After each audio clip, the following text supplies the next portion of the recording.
Good morning, and welcome to Drive Time with Alec. I'm Alec.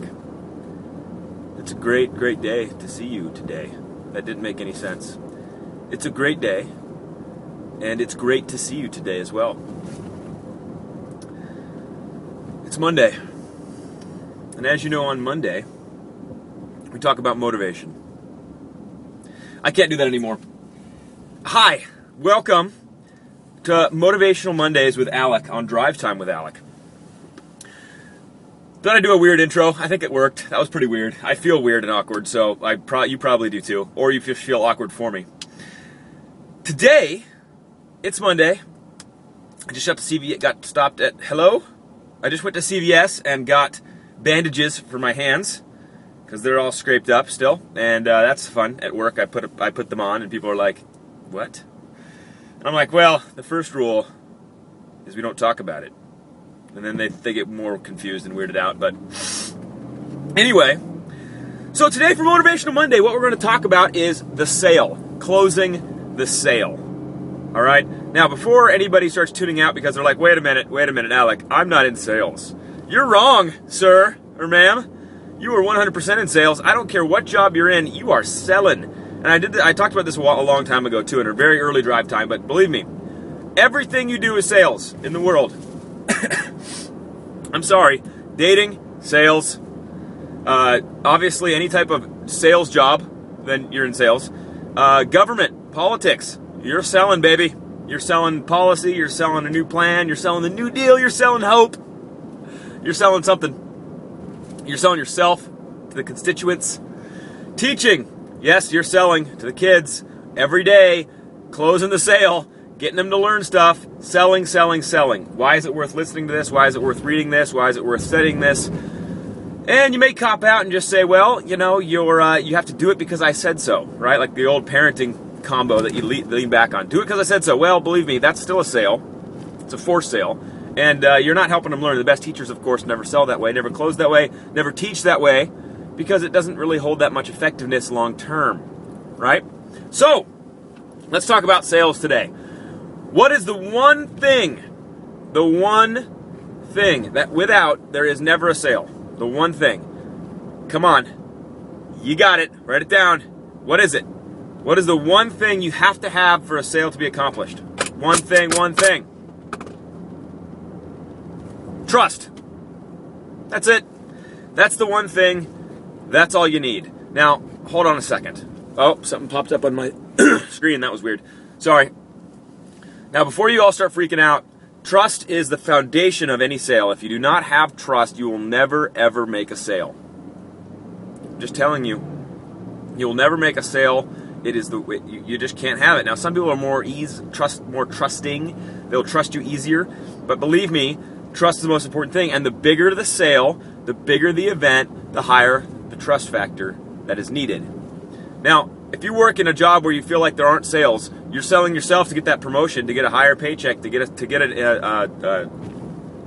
salary increase. Trust me, you have an employee review. That's a sale every year, and everything you've done up to that point in sales and selling yourself has built to that. So here we are. How deep is your trust? Now, there's mandatories involved in this, right? If you don't know your products, if you're not competent in your job, in your abilities, or in your profession, then it doesn't matter if you have trust, because you're just an idiot. Sorry, I mean, if you're not, everything is hinged on the fact that, of course, you know how to do your job. So if you don't know how to do your job, okay, I'm sorry. Go away, learn how to do your job, learn your competencies, and then come back. This is assuming you know how to do that, because if you don't, why are you in that job? So everyone assumes, by the way, every potential prospect you're going to go out and talk to assumes you know how to do your job, right?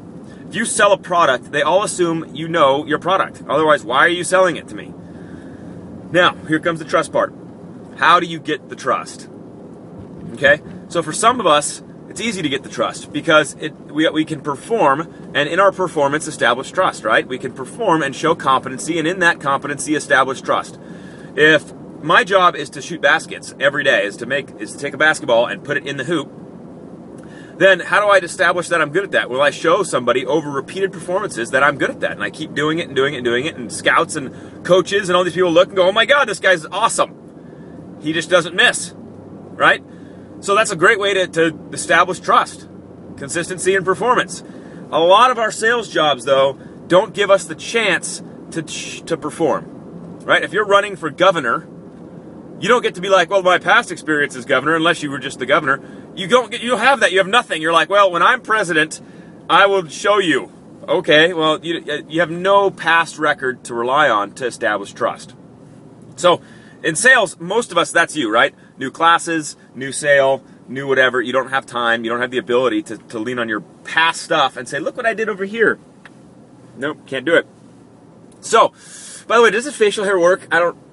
My wife says she likes the little scruffiness. I don't know. I'll just throw that out there for you. It's kind of weird. Itches. I kind of keep it I don't know. You tell me. Back to trust. So consistency. Here's the bottom line. Obviously, you have to be good at what you do. Next thing is consistency. If you can perform and prove that you're trustworthy through performance, awesome. Most of us in sales cannot do that because no one wants to give us the opportunity to perform, because they're using somebody else or something else is going on, or they don't trust us, or there's no foundation. So how do you establish trust? You just keep showing up. That's it. That is it.